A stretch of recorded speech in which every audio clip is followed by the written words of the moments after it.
안녕하세요. 4월 29일 굿모닝 말씀 산책으로 이른 아침 함께 말씀을 나눌 수 있어 감사합니다. 이 시간 오늘 우리에게 주신 말씀을 통해 하나님의 중심을 깊이 경험하기를 소망합니다. 구체적으로 오늘 말씀에는 솔로몬을 대적한 두 명의 인물이 등장합니다. 그 인물이 누군지, 그리고 왜 그 인물들을 지금 이 말씀 속에 등장하게 하시는지 그 이유를 생각하며 오늘 함께 말씀을 읽기를 소망합니다. 열왕기상 11장 14절부터 25절까지의 말씀입니다. 제가 읽겠습니다. 여호와께서 에돔 사람 하닷을 일으켜 솔로몬의 대적이 되게 하시니 그는 왕의 자손으로서 에돔에 거하였다가 전에 다윗이 에돔에 있을 때 군대 지휘관 요압이 가서 죽임을 당한 자들을 장사하고 에돔의 남자를 다 쳐서 죽였는데 요압은 에돔의 남자를 다 없애기까지 이스라엘 무리와 함께 6달 동안 그곳에 머물렀더라. 그때 하닷은 작은 아이라 그의 아버지 신하 중 에돔 사람 몇몇과 함께 도망하여 애굽으로 가려 하여 미디안을 떠나 바란에 이르고 거기서 사람을 데리고 애굽으로 가서 애굽 왕 바로에게 나아가매 바로가 그에게 집과 먹을 양식을 주며 또 토지를 주었더라. 하닷이 바로의 눈앞에 크게 은총을 얻었으므로 바로가 자기의 처제 곧 왕비 다브네스의 아우를 그의 아내로 삼음해 다브네스의 아우가 그로 말미암아 그 아들 그누밧을 낳았더니 다브네스가 그 아이를 바로의 궁중에서 젖을 떼게 하매 그누밧이 바로의 궁에서 바로의 아들 가운데 있었더라. 하닷이 애굽에 있어서 다윗이 그의 조상들과 함께 잔 것과 군대 지휘관 요압이 죽은 것을 듣고 바로에게 아뢰되 나를 보내어 내 고국으로 가게 하옵소서. 바로가 그에게 이르되 네가 나와 함께해서 무슨 부족함이 있기에 내 고국으로 가기를 구하느냐. 대답하되 없나이다. 그러나 아무쪼록 나를 보내옵소서 하였더라.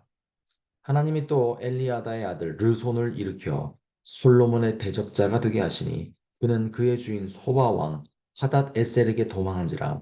다윗이 소바 사람을 죽일 때 르손 사람들을 자기에게 모으고 그 무리의 괴수가 되어 다메섹으로 가서 살다가 거기서 왕이 되었더라. 솔로몬의 일평생에 하닷이 끼친 환난 외에 르손이 수리아 왕이 되어 이스라엘을 대적하고 미워하였더라.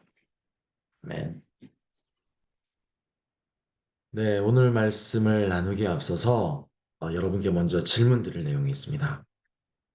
우리는 자녀를 훈계로 가르칠 때가 많습니다. 미국에서는 매집이 금지되어 있지만 저희가 어릴 적 참 얼마나 많이 맞고 자랐습니까? 그런데 우리 부모님들이 화풀이로 우리를 때린 것은 아니었죠. 자식이 잘못된 길로 갈 때, 바른 생각과 가치로 살아가지 않을 때, 그리고 참되고 바른 길을 벗어나려 할 때, 가슴 찢어지는 마음으로 매를 드셨던 것이죠. 결국 우리가 잘 되라고, 우리가 참되고 복되게 살아가라고 우리를 위해 그러셨던 거죠. 그 마음을 제가 이제 40대 후반이 되어 세 자녀의 부모가 되어 보니 깊이 느끼게 되더라고요. 아마 여러분도 그러실 겁니다. 그러나 감사한 것은 하나님도 우리의 삶 속에 우리의 거짓과 잘못과 추악에 매번 반응하지 않으십니다. 만약 그랬다면 이 세상에 어느 누가 살아남을 수가 있겠습니까? 하나님은 우리를 위해 죽으시고 우리를 위해 다시 부활하실 정도로 우리를 위하시는 분입니다. 그래서 우리는 삶의 어려움 속에서도 그것을 저주나 심판으로 이해할 수 없으며 단지 하나님의 크신 뜻 안에 중요한 과정이라고 생각할 수 있는 지혜로 견디며 이기며 승리할 수 있는 것이겠죠. 그리고 제가 서두부터 이렇게 무거운 이야기를 왜 드리고 시작할 수밖에 없는지 오늘 본문 내용을 확인하면서 깊이 깨달으실 수 있으실 겁니다. 네, 오늘 본문 속에서는요, 왕을 대적했던 대적자들에 대한 내용이 등장합니다. 크게 두 명의 인물인데요. 그들은 장차 이스라엘을 공격하고 괴롭고 힘들게 만들었던 인물들이었습니다. 먼저 첫 번째 인물이 하닷이란 사람이었습니다. 그 사람은 에돔 사람이었다고 합니다. 에돔은 이스라엘의 남쪽에 있던 나라였는데요. 오늘 말씀은 과거에 다윗 왕과의 전쟁에서 패했던 경험 때문에 이스라엘에 대해 감정이 매우 좋지 않았던 하닷의 과거를 소개합니다. 하지만 그 후에 이집트로 가서 이집트 왕과 결혼을 하고 잘 먹고 잘 살게 되었다고 합니다. 그런데도 그는 이스라엘을 향한 적대감은 여전했었고, 그러자 이집트 왕도 말릴 정도였다고 합니다. 왜냐하면 이집트 왕은 솔로몬 왕과의 그 이스라엘과의 그 서로의 정치적 안정을 위해서 정략 결혼을 맺은 상태였었거든요. 자, 그런데도 복수심에 불탄 하닷이 앞으로 이스라엘을 힘들게 하였다라고 소개되어 있습니다. 그 두 번째 인물은 누구냐면 르손이라는 사람입니다. 하닷이 이스라엘의 남쪽에서 솔로몬을 괴롭혔다면 르손은 북쪽 지역에서 이스라엘을 괴롭혔던 우두머리였습니다. 그는 그의 세력을 넓혀서 후에 다메섹, 즉 시리아의 왕이 되었고 그렇게 본격적으로 이스라엘을 괴롭혔습니다. 그리고 오늘 말씀의 말미에 이 두 인물이 모두 상당히 이스라엘을 대적하였고 미워하였고 그래서 괴롭혔다고 기록되어 있음을 마지막으로 맺습니다. 자, 그런데요. 오늘 말씀 속에 이 이스라엘을 괴롭힐 이 두 인물들을 왜 소개하고 있을까요? 열왕기사의 지금까지의 흐름을 보면 잘 알 수 있습니다. 하나님이 주신 은혜 속에서 지혜의 왕이라고 불렸던 솔로몬이 점점 자신이 누리는 부와 힘을 통해서 오히려 이제는 반대로 그 지혜를 버리고 교만한 사람이 되어 가고 있었고, 이제 하나님의 은혜와 지혜를 잃어버린 솔로몬과 그의 나라 이스라엘을 하나님께서 깨닫게 하시기 위한 도구로 이 인물들을 일으켰다라는 사실을 우리는 문맥상으로 분명히 알 수 있습니다. 그래서 오늘 본문 속에서 우리가 집중해야 될 단어가 있습니다. 그것은 14절과 23절에 하나님께서 하닷을 일으켜 여호와께서 르손을 일으켜 즉 하나님이 일으켰다라는 말입니다. 이 말은 사실 참 너무나 두렵고 무서운 말이죠.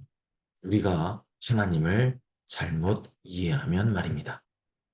우리가 만약에 성경이 66권 전체가 아니라 이 본문만, 이 열왕기상을 지금부터 지금까지, 이 뭐 1장부터 지금 11장까지 바라보고 있는데요. 요 말씀만을 하나님께서 성경 전체가 아니라 이것만 주셨다면 하나님은 진짜 무서운 분이구나라고 이해할 수 있습니다. 그래서, 나 조심해야겠다. 라고만 받아들일 수 있습니다. 무서워서 종교 활동하고, 무서워서 하나님 앞에 벌벌대는 그런 불쌍한 사람이 될 수도 있는 겁니다. 그런데 사실 생각해 보십시오.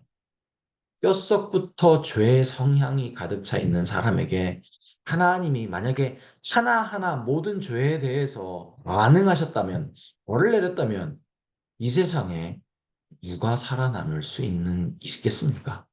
없습니다. 그럼에도 오늘 말씀 속에서 교만함으로 하나님의 마음을 아프게 한 솔로몬과 이스라엘에 대해서 하나님께서 대적을 일으켜서 힘들게 만드셨다라는 사실이 의미하는 것은 교만함, 즉 우리가 짓는 크고 대표적인 이 교만함이라는 죄에 대해서 하나님이 참 무척 마음 아파하시고 싫어하신다는 사실을 분명히 알게 하시기 위해서 이렇게 인간의 죄에 대한 하나님의 징계의 내용을 말씀하시면서까지 그 교만함에 대해서 하나님께서 멀리하고 계신다는 것입니다. 자, 그러면 사람이 당하는 모든 일은 다 하나님에 대한 징벌인가요에 대한 질문이 아직도 떠나지 않을 수 있습니다. 우리 머릿속에. 그것은 다시 말씀드리지만 그렇다라고 말할 수 없습니다. 만약 우리가 그렇다라고 말하면 사람은 그것을 공식을 세워가지고 나와 다른 사람한테 적용해서 네 어려움은 다 네 죄 때문이야. 그리고 내 어려움은 전부 내 죄 때문이야라고 서로를 향해서 손가락질하고 더 큰 죄악을 저지르는 사람이 되고 말기 때문입니다. 욥의 친구들처럼 말입니다. 그렇습니다. 사람이 하나님의 큰 뜻을 다 절대로 이해할 수 없고 해석할 수 없습니다. 물론 분명한 것은 하나님은 사람이 짓는 큰 죄뿐만 아니라 마음속에 그 피어난 그 죄의 그냥 본성까지도 마음 아파하시고 미워하시고 싫어하시는 건 사실입니다. 하지만 무엇보다 우리가 고통 속에서 깨달아야 할 것은 내 과거를 자책하고 회개하는 것 중요하지만 그것보다 더 중요한 것은 하나님의 큰 뜻을 깨닫고 있는 것이 중요합니다. 그리고 제가 하나님의 큰 뜻이라고 추상적으로 표현한 이것을 깨닫는 것이 너무 중요한데요. 그러면 대체 그게 무엇인지 구체적으로 우리가 이 대답을 하박국 선지자를 통해서 들을 수 있을 것 같습니다. 하박국, 여러분은 하박국 선지자에 대해서 들어보셨는지요? 구약 성경의 저 끄트머리에 보면요. 겨우 세 장밖에 되지 않는 기록을 남긴 하박국 선지자이지만 그 짧은 말씀 속에 너무나 큰 믿음의 고백과 구체적인 하나님의 뜻의 내용이 담겨 있습니다. 하박국은요, 솔로몬 시대보다 좀 수백 년 후의 사람입니다. BC 600년경의 사람이었는데요. 그때는 어떤 시대였는가 하면, 자, 이스라엘이 이제 솔로몬 이후에 남쪽, 북쪽으로 나눠집니다. 그리고 북쪽 이스라엘은 이미 멸망했어요.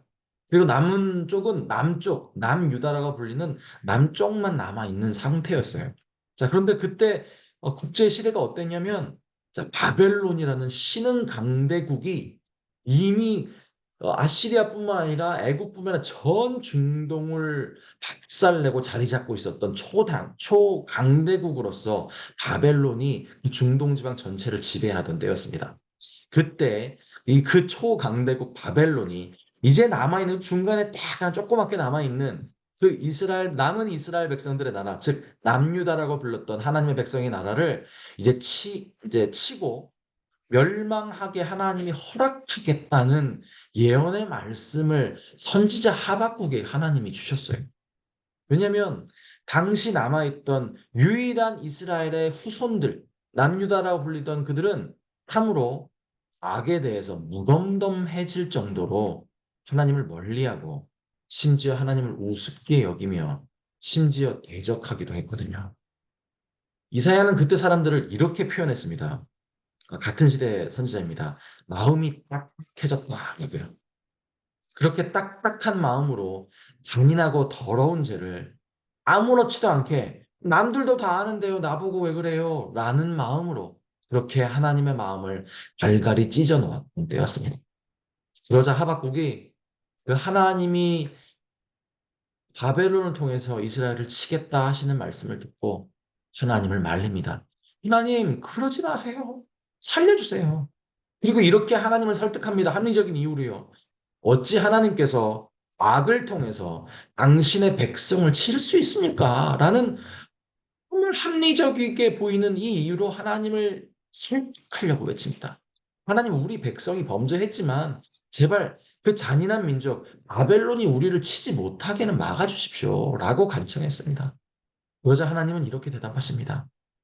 유일하게 남은 자, 그 남유다 백성이 얼마나 내 가슴을 찢고 있는지를, 그리고 그 하나님의 헤어지고 찢겨진 마음을, 그리고 무엇보다 하나님이 이 백성들을 향한 사랑과 그 뜻을 하박국 선지자에게 그대로 보여주십니다. 그리고 하나님의 마음을 이제 뼛속까지 깊이 깨닫게 된 하박국이 드디어 이렇게 가슴 떨림으로 고백합니다. 하나님, 제가 찢어진 가슴을 깨닫고 너무 놀랐습니다. 하나님 그러시다면 하나님 부흥케 하시옵소서. 하박국이 선포한 그 부흥이 무엇이었냐면 부흥은 오늘날 우리가 해석하는 숫자가 늘어나는 게 부흥이 아닙니다. 하나님의 계획이 하나님의 뜻이 이 땅에 이루어지게 하는 것. 이게 부흥입니다. 네, 비록 바벨론의 침공으로 그 이스라엘 민족, 그 남유다 민족이 아프고 힘들겠지만 그것을 통해 하나님의 뜻이 전달되고 그들이 하나님 앞에 겸손히 무릎 꿇고 참된 하나님의 백성답게 일어설 수 있다면 하루속히 하나님의 그 계획을 이 땅에 이루어 주시옵소서. 라는 하박국 또한 하나님과 동일한 가슴 찢어짐으로 그렇게 선포할 수 있었던 겁니다. 그리고 하박국 말미에 이렇게 고백하죠. 바벨론이 우리를 치러 오는 소리로 인해서 내 하나님 창자가 흔들리고요. 내 입술이 떨리고 내 뼈가 썩는 것 같은 고통을 하나님 제가 느낄지라도 비록 이렇게 무화과 나무 잎이 마르고 포도 열매가 없으며 감람나무에 소출이 없으며 밭에 먹을 것이 없으며 외양간에 소가 없을지라도 난 여호와로 말미암아 즐거워하며 또한 나와 우리 민족을 그 고난 속에서 반드시 구원해 내시고 종말에 반드시 승리케 하실 그 하나님을 찬양합니다. 라고 하나님이 나의 하나님, 우리 민족의 하나님이라는 사실에 저는 기쁩니다. 라고 눈물로 바꾼 노래합니다. 그렇다면 그가 그 잔인한 고통을 앞두고 어떻게 이런 엄청난 고백을 할 수 있었을까요? 그가 우리와 다른 사람이라서 그랬을까요? 특별한 사람이라서 그랬을까요? 아닙니다. 같은 사람일 뿐입니다. 똑같은 성정을 가진 사람이었습니다. 그러나 그는 그가 이런 엄청난 믿음의 고백을 할 수 있었던 이유는 그는 하나님의 심장을 깨달았기 때문이었습니다. 하나님의 그 진심을 깨달았기 때문이었습니다. 무엇보다 그는 하나님이 우리를 향한 뜻, 구체적으로 우리를 향한 그 끝없는 사랑, 우리를 위해 계획한 그 마지막 지점이 또한 얼마나 복되고 영광스러울지를 이미 그는 깨달았기 때문에 이런 고백을 할 수 있었습니다. 그래서 그는 그 엄청난 고통의 터널 앞에서 이렇게 내 창자가 찢어질지라도 내가 감당해내겠습니다. 그래서 내가 바로 그 하나님의 심장을 가진 사람으로 다시 일어나겠습니다. 그렇게 일으키겠습니다. 라고 선포하며 장엄한 눈물로 눈물의 찬양을 드렸던 겁니다. 말씀을 정리하겠습니다.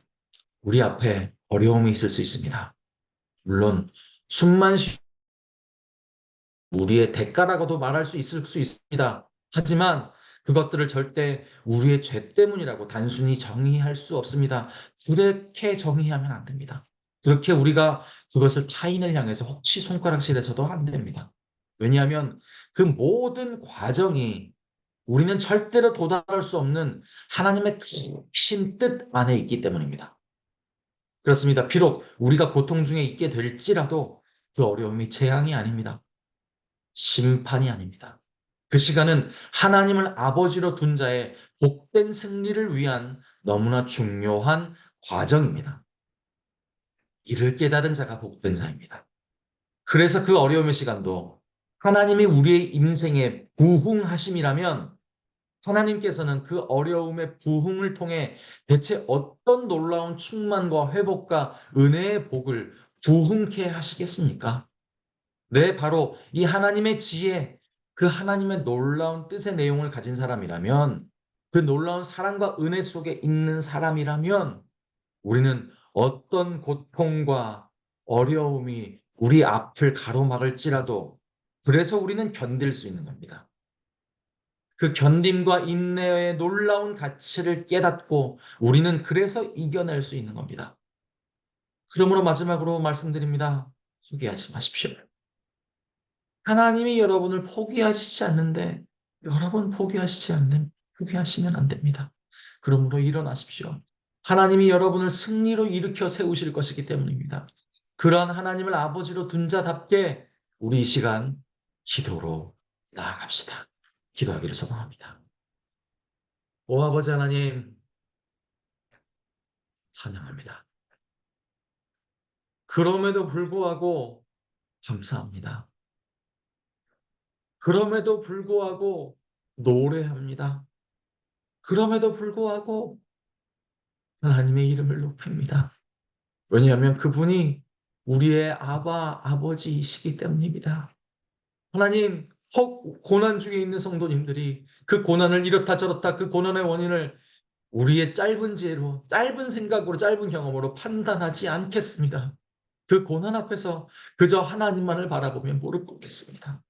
그리고 내 자신도 바라보며 회개하겠지만 무엇보다 하나님의 그 놀라운 뜻 앞에서 더 겸허히 기도로 나아가겠습니다. 더 겸손히 하나님 앞에 서겠습니다. 그리고 참된 하나님의 사람으로 나가게 하시옵소서. 참된 복된 하나님의 자녀로서 그 모든 과정을 하나님 넉넉히 이기게 하시고 성령님이 주신 힘과 능력으로 견디길 수 있는 우리 성도님들 한 사람 한 사람 되게 하셔서 그 모든 걸 재료로 삼으셔서 하나님께서 부흥케 하실 그 놀라운 복을 바라보며 견디고 이기고 승리하고 그 모든 것을 증거로 가진 참 증인으로 우리가 살아갈 수 있게 하시고 참 증인으로서 이 세상을 견디고 덮어나갈 수 있는 하나님의 사람으로 그렇게 하나님의 지경을 넓혀 나가 주시옵소서. 그래야 우리 성도들 한 사람 한 사람 되게 하시고 이 시간 기도하는 한 사람 가운데 주님 축복하시고 안수하시옵소서. 예수님 이름으로 기도드렸습니다. 아멘. 어, 이 시간 합심으로 기도하겠습니다. 그래서 기도의 주제를 나누겠습니다. 먼저 오늘 말씀을 통해 확인했듯 네. 우리가 어떤 고통과 어려움 속에 있든지 그 모든 상황 너머에 계신 하나님의 크신 뜻과 마음과 그 사랑을 보게 해달라고 기도합시다. 그래서 어떤 어려움도 견디며 이겨낼 수 있도록 함께 기도합시다. 둘째로 하나님이 세우신 우리 교회 비전을 위해 기도합시다. 예수 산책, AKPC 말씀, 이 제자, 미셔널 공동체로 이 교회가 세워나갈 수 있도록.